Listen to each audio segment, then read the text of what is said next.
favor. Eu vou ler aqui na CR. Mateus, capítulo 5, versículo 13 a 16. Mateus 5, 13 a 16. Vós sois o sal da terra. E se o sal for insípido, como que se há de salgar? Para nada mais presta, senão para se lançar fora e ser pisado pelos homens. É isso mesmo que você entendeu. Vós sois a luz do mundo, e não se pode esconder uma cidade edificada sobre o monte, nem se acende a candeia e se coloca debaixo do alqueire, mas no velador. E dá luz a todos os que estão na casa. Assim, resplandeça a vossa luz diante dos homens, para que vejam as vossas boas obras e glorifiquem a vosso Pai que está nos céus. Senhor Jesus, Pai amado, Senhor, nos ajuda, Pai, nessa noite, a entender tudo aquilo que o Senhor quer ministrar nos nossos corações, Jesus. Senhor, eu te peço, Senhor, que o Senhor interrompa as distrações nesses próximos 40 minutos, Pai. Senhor, interrompa as distrações, interrompa, Jesus, as conversas paralelas. Senhor, faça com que as pessoas não fiquem no celular, Jesus. Senhor, são 40 minutos para ouvir a exposição da sua palavra.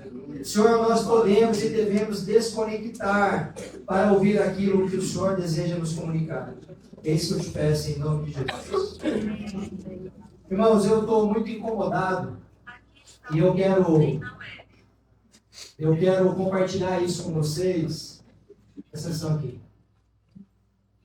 Porque quando nós deixamos de ser só um movimento interdenominacional nas ruas, tem 9 ministérios envolvidos nisso que a gente está fazendo nas ruas. Bem, e isso continua independente.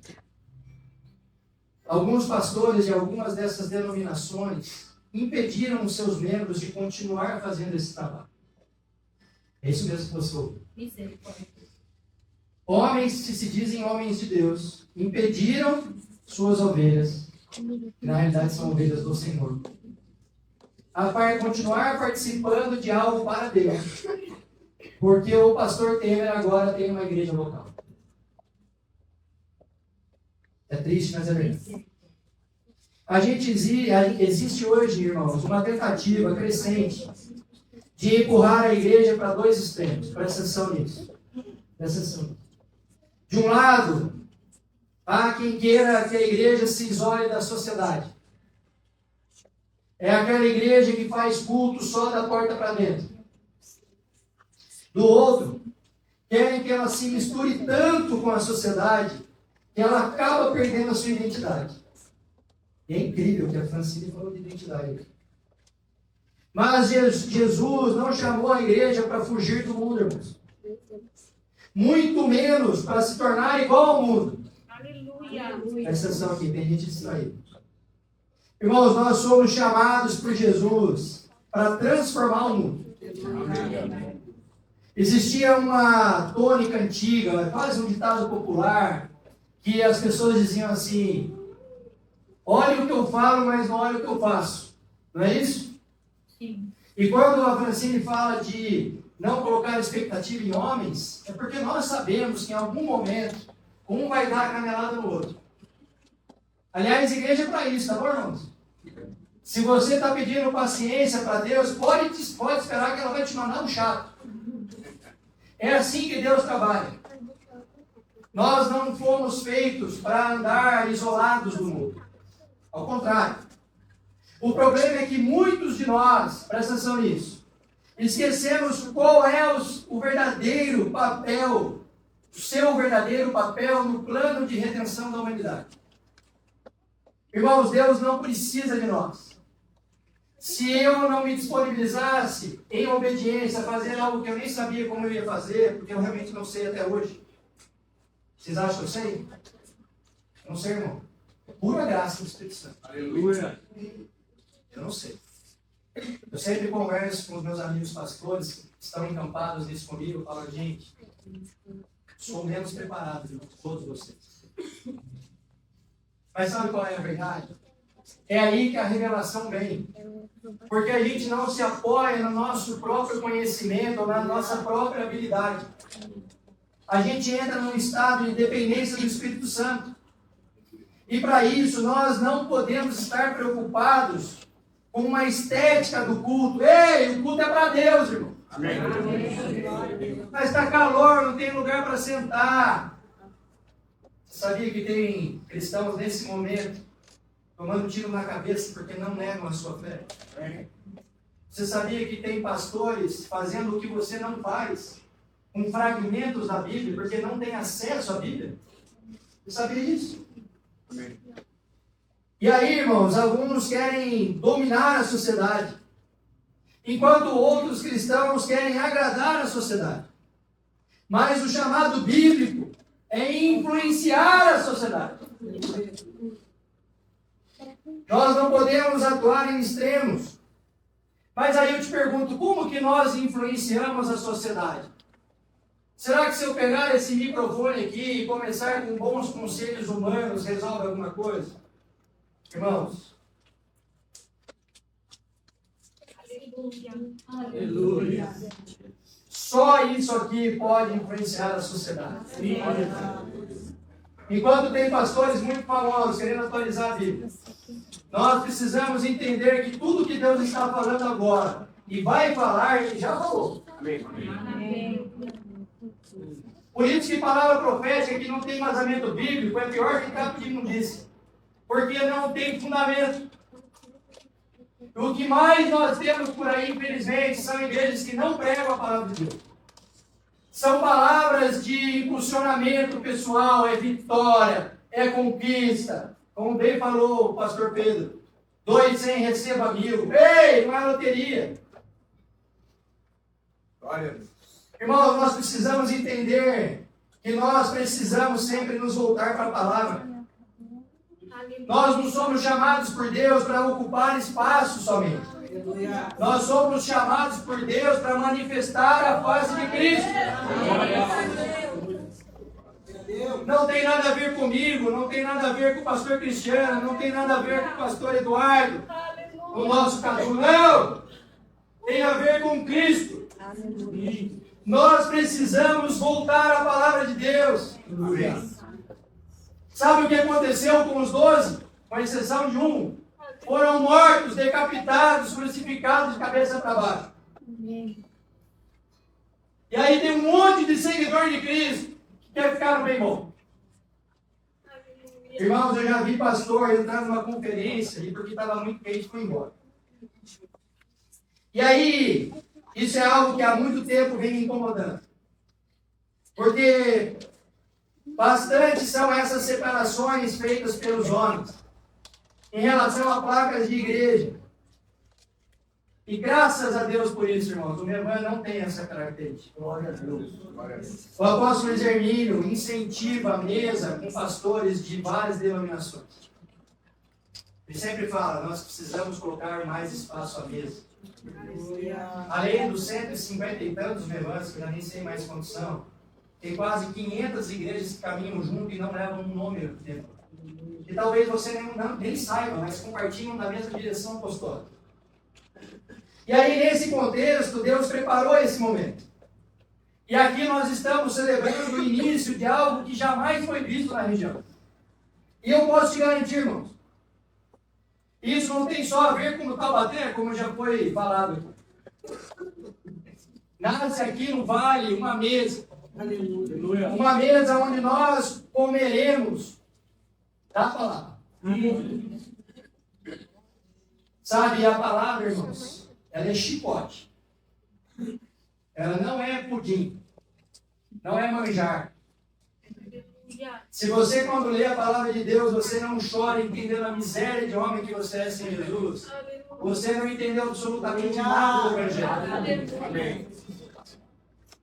Sabe, eu estou num momento que eu não consigo mais falar sobre as coisas de Deus sem chorar. Porque é como se o Espírito Santo enfiasse uma espada no meu peito e falasse assim, cara, você não está entendendo. Você não está entendendo o que a minha palavra é capaz de fazer.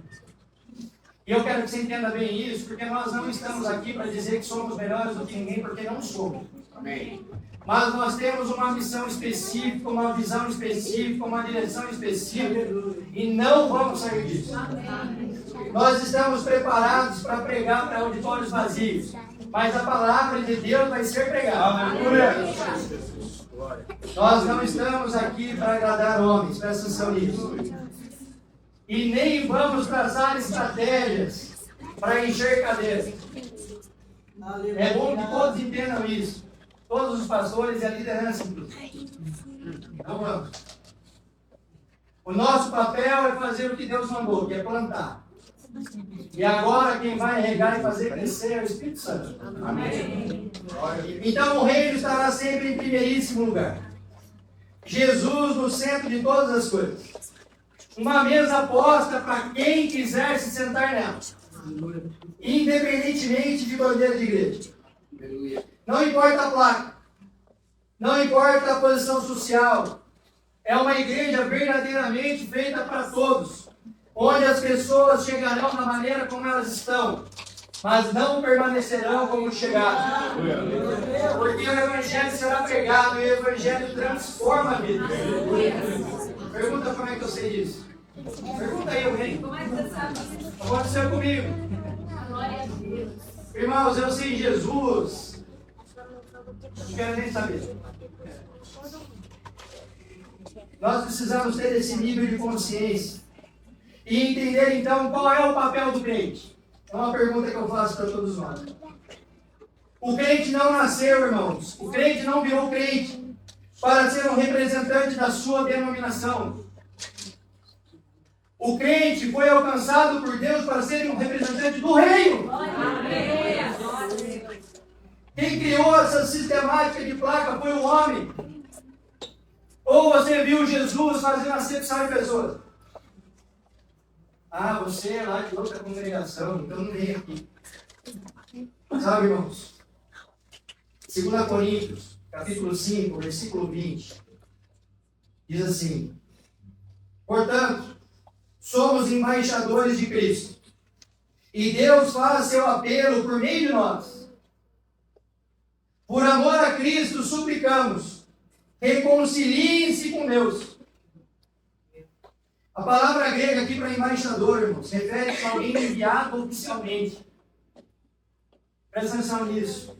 Se nós somos cristãos, nós estamos sendo enviados oficialmente para representar um governo que não é daqui. Amém. O nosso lugar não é aqui, irmãos, nosso lugar é na eternidade. Nós estamos aqui de forma transitória. E Paulo, nesse texto, está dizendo para nós: vocês não pertencem mais a esse sistema. Amém. Graças a Deus. Irmãos, igrejas de franquia. Eu não sei se você sabe, Mevan não é franquia. A administração financeira, a administração eclesiástica é toda separada. Nós temos vida totalmente autônoma. Amém, irmãos? Amém. Então o interesse disso tudo não é financeiro. Não existe centralização de dinheiro. Existe centralização de doutrina, algo que nós precisamos como estatuto respeitar.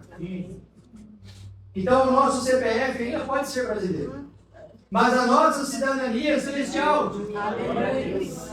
E nós precisamos entender isso, porque celestial não é denominacional. Irmãos, quanta bobagem. Eu não sei se eu corto. Filipenses capítulo 3, versículo 20 diz assim: mas a nossa cidade está nos céus, de onde também esperamos o Salvador, o Senhor Jesus Cristo. Sabe, irmãos, o crente não pode falar em nome de uma cultura. O crente não pode falar em nome de uma denominação. O crente não pode falar em função de aspectos sociais da humanidade. Não! O crente tem que falar através do reino, sobre o reino. Aleluia. Nós estamos perdendo muito tempo, irmãos, com coisas que não fazem sentido nenhum. Hoje nós conversávamos de manhã, os pastores reunidos lá na igreja, onde nós vamos plantar um evento da terra. E é na estrada ali de para bater aprender como eu já falei. E nós falávamos sobre isso. Sobre a liberdade estatutária que o Melvan nos dá de usar recurso próprio para semear em outra denominação. Irmãos, isso é maravilhoso. Sabe, nós estamos aqui com um certo nível de dificuldade para levantar os recursos. Nós não temos cadeira, nós não temos microfone, som, tudo emprestado, vocês estão vendo.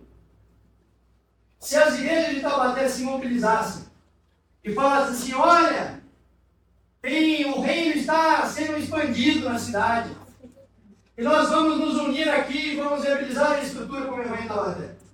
Quanto custaria para as 1.020 igrejas que tem na cidade? Sabiam desse número? 1.020. Mas sabe que o que eles fazem é ao contrário disso que eles estão falando? Sabe? Palavra de maldição. O problema moderno é que muitos crentes querem que Cristo represente apenas as suas denominações, quando deveria ser exatamente o contrário. Nós fomos chamados para representar Cristo em unidade no corpo. Amém. É isso que a Bíblia diz. E eu conversava com a Francina, ela falava assim, não são vários corpos. Lembra disso? É o corpo. Amém. É o corpo de quem? De Cristo. Glória. E por que é que tem essa rivalidade? Por que é que tem essa disputa? Irmão, se é de Deus, amém. Amém. Glória a Deus.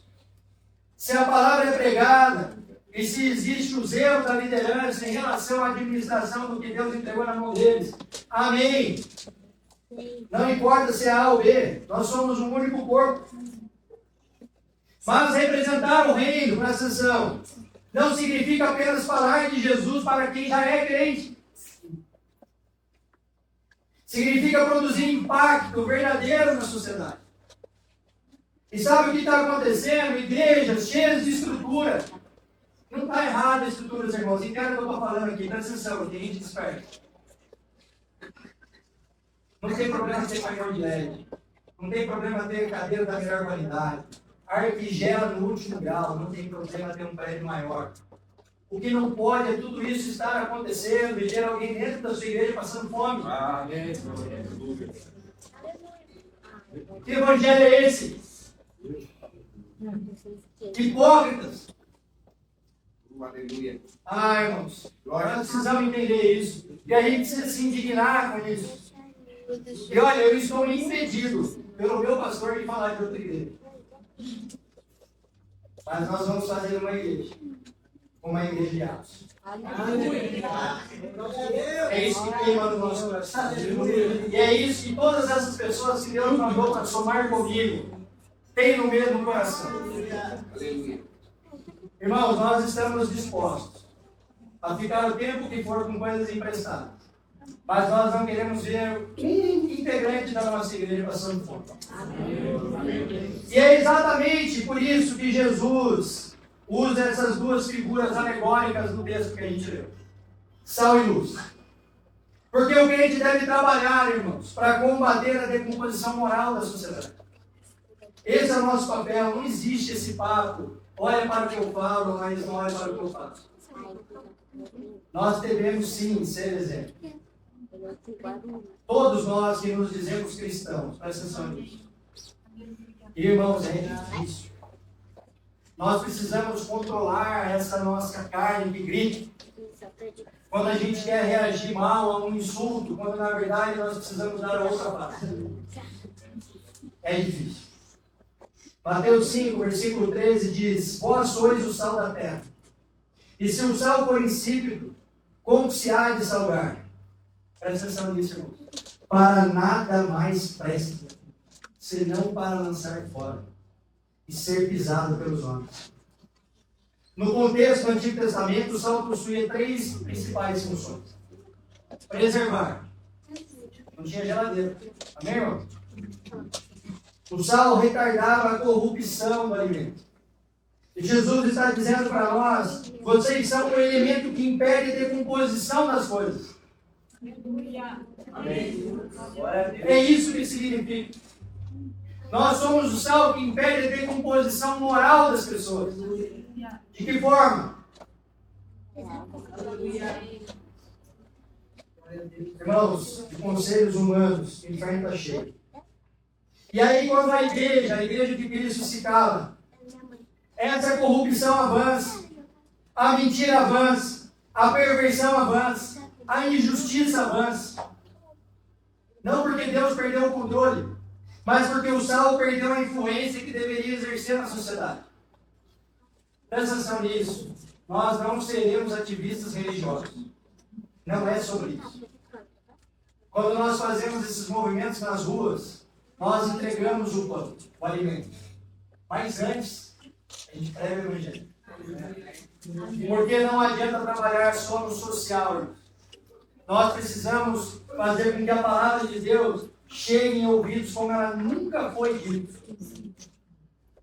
De uma forma que a pessoa entenda, uma linguagem apropriada. O sal também tem a função de dar sabor. Então, uma comida sem sal é uma comida sem vida. É uma sociedade que sem Deus perde o seu propósito. Irmãos, nós temos muitas e muitas reuniões religiosas que não convertem ninguém. Sabe por quê? Porque perdeu a essência. Passou a ser entretenimento.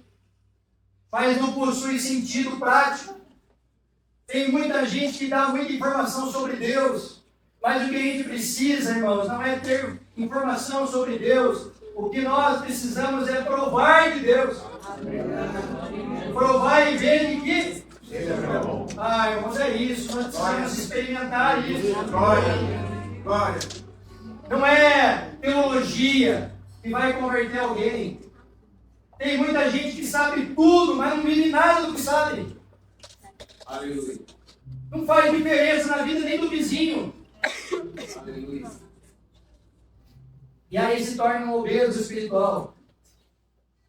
Possui muita informação, mas não possui direção.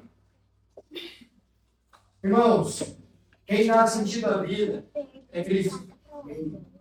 E Cristo só é revelado através da igreja. Sabe, nós achamos que o mundo espera a volta de Jesus. Não espera, irmãos. O mundo espera a igreja. E se nós não cumprirmos o papel como igreja, o mundo sequer vai entender o que significa a volta de Cristo.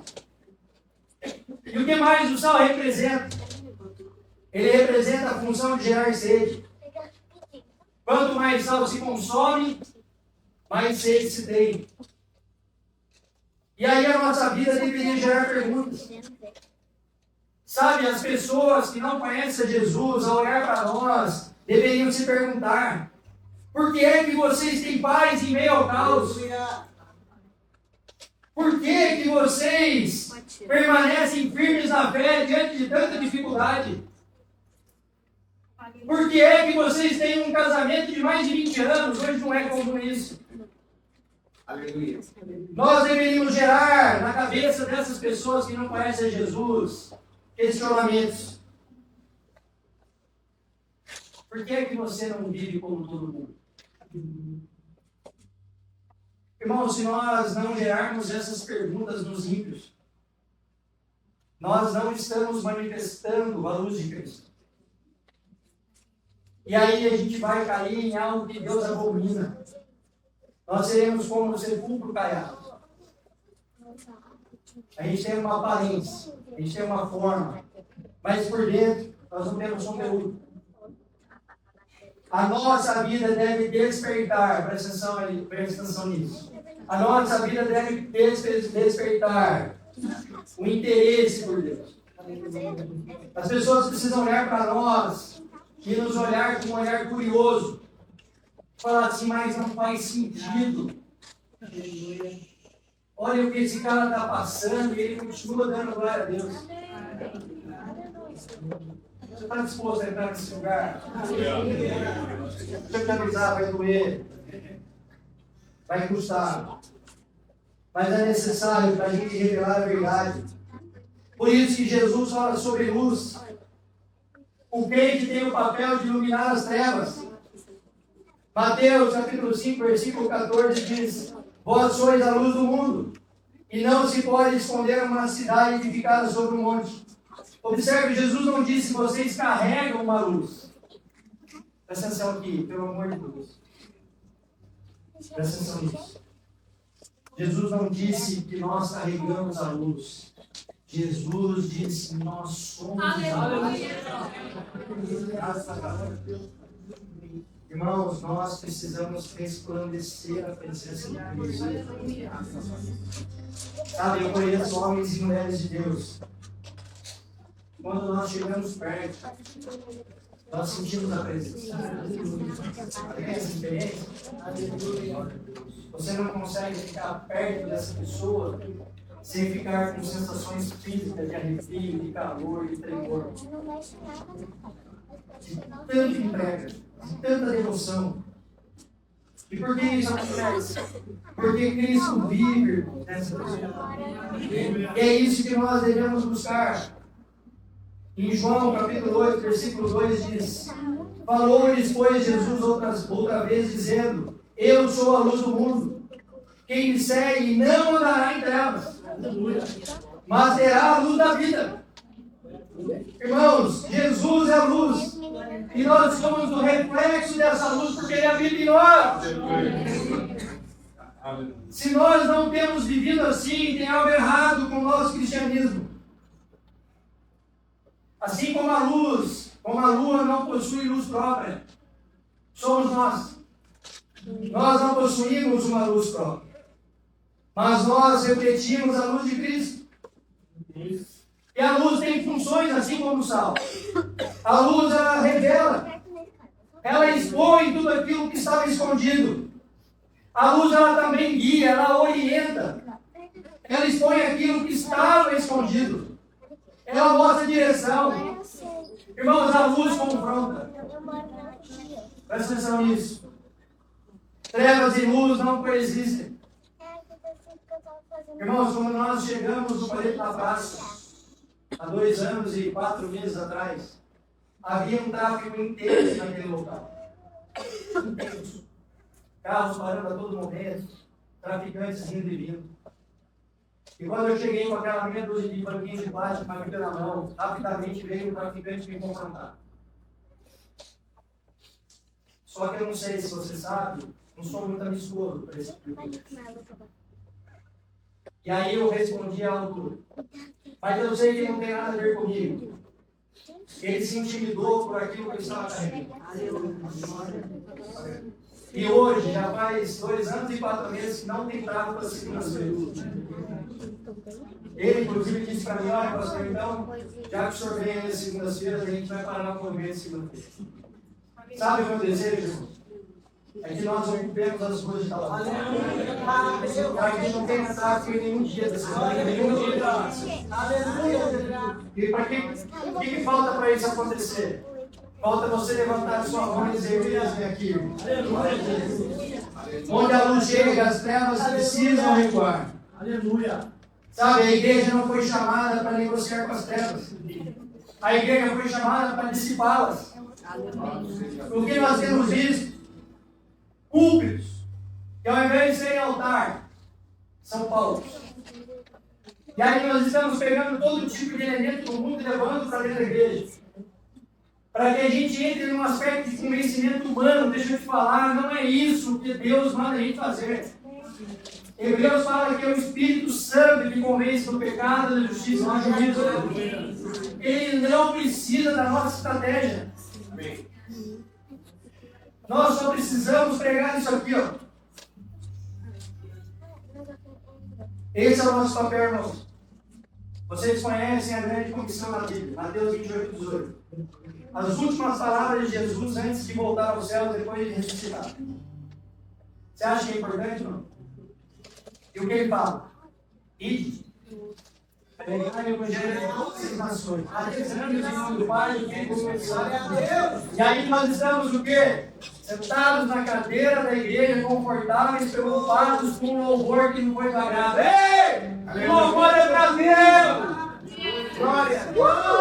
Ah, irmão, a gente precisa ter esse entendimento. Aleluia. Eita! O crente é chamado, irmãos, para ser agente de transformação. O apóstolo Paulo deixa isso claro para nós em Romanos 12:2. E não sejam conformados com este mundo. E a palavra conformados no original significa assumir a forma externa de algo.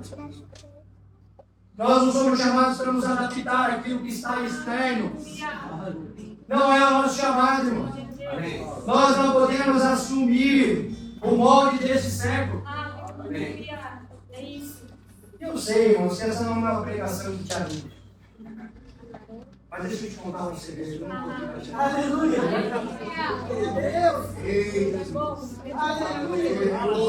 Eu fui chamado. Respeito quem for. Volto a dizer, não estou dizendo que não tem valor quem faz diferente. Eu não sou ninguém para julgar isso. Mas como diz o pastor Pedro, cadê o pastor Pedro? Ele diz que as minhas pregações são igual a de João Batista.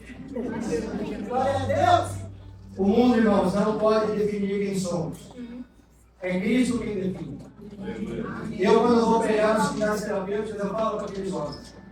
Vocês que estão aqui, muitos receberam palavras de maldição. Quer saber? Vocês têm que ser. Porque vocês esqueceram muito suas famílias. Mas eu vim aqui para dizer para vocês, eu falo isso para eles, que o que passou caiu no mar de esquecimento. Nós somos uma nova criatura. E a partir desse momento, ninguém mais pode nos apontar. Nós fomos rendidos pelo sangue do Cordeiro. Então nós precisamos adentrar em ambientes contaminados. E sairmos sem contaminação. Foi assim com José no Egito, você conhece a história. Foi assim com Daniel na Babilônia. Foi assim com Esther na Pérsia. Foi assim com Neemias no palácio. Não vai dar tempo de ler os textos. Eles estavam dentro do sistema, mas eles não pertenciam ao sistema. Vocês estão entendendo isso, irmão? Mas existe algo maior. Existe algo maior. O nosso papel não termina em influenciar pessoas. O nosso papel vai muito além disso. O nosso papel é ser agente de reconciliação do homem caído com Deus. Essa vai vocês entenderem. Você carrega uma missão. A grande comissão, irmãos, não é para quem tem louvor, não. A grande comissão é para todos.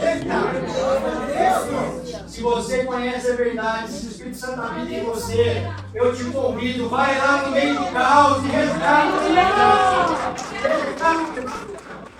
Eu quero ficar. Não acho que ele te criou para você ficar no seu conforto. Ei, não foi para isso. Ele quer que você manifeste a glória dele. E essa transformação não é uma transformação social, porque a transformação social é limitada. A transformação econômica é temporária.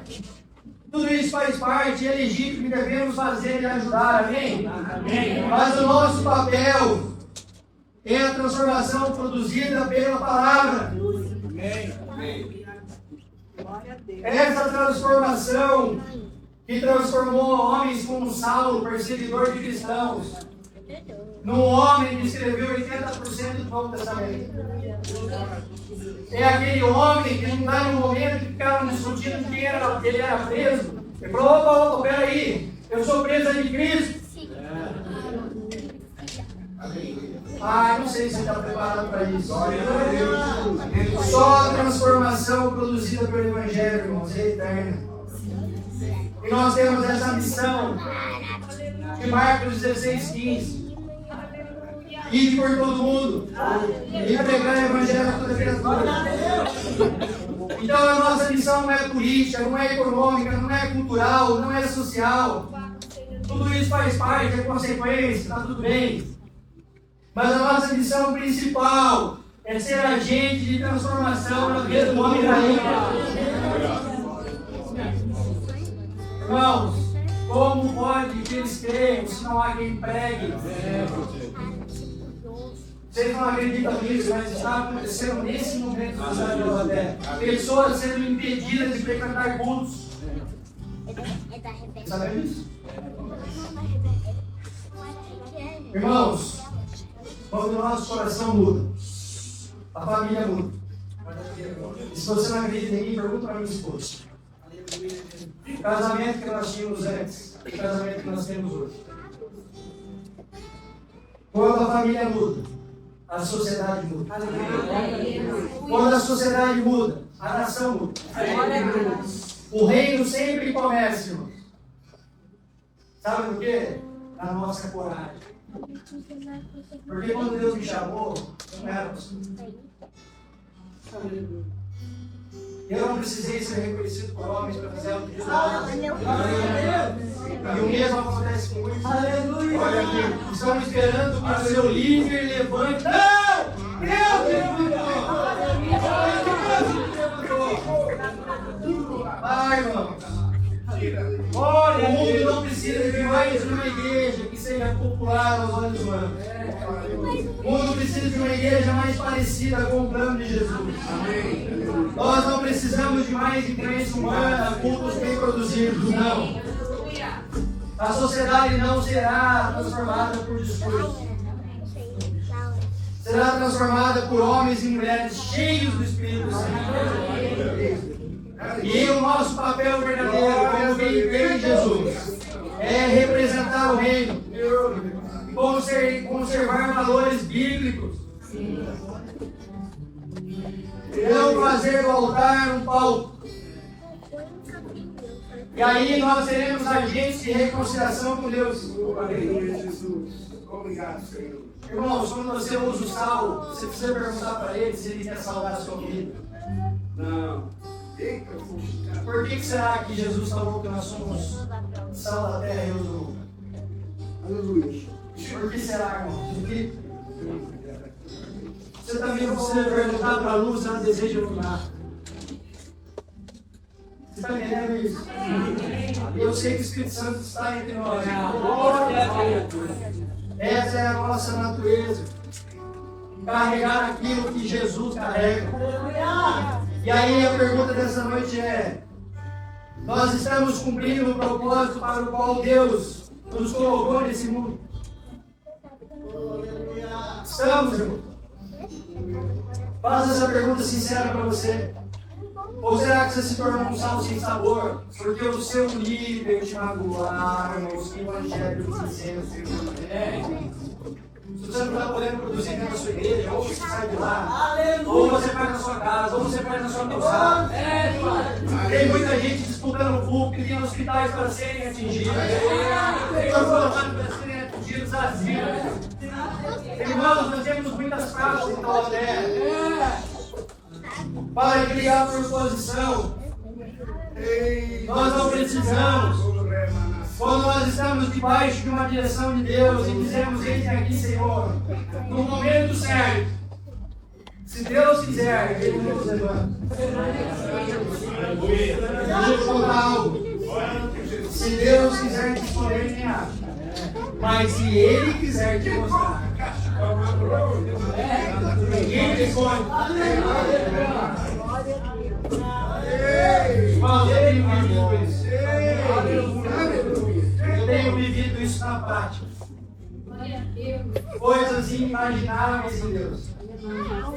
Acordo das pessoas mais próximas. Vai ficar bravo comigo. Mas ele falou assim: filho, deixa esse negócio de igreja pra lá. Porque eu vejo seus vídeos e você só chora. Irmãos, eu não estou depressivo, amém? Eu estou vivendo a melhor fase da minha vida. Eu descobri o meu propósito. Sabe, quando você descobre aquilo que Deus quer na sua vida, você pisa num lugar que depois você não sabe viver fora. Tem um louvor, você sabe cantar? Quem já pisou, canta aí. Aleluia! Já pisou o Santo dos Santos em outro lugar.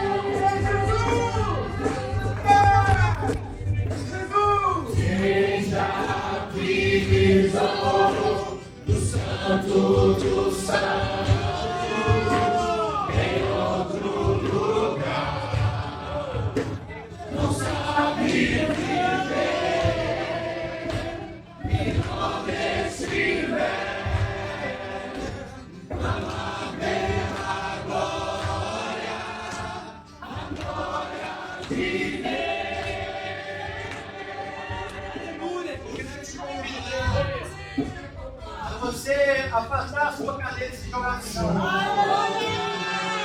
estamos aqui no ambiente de glória. E no ambiente de glória os milagres acontecem.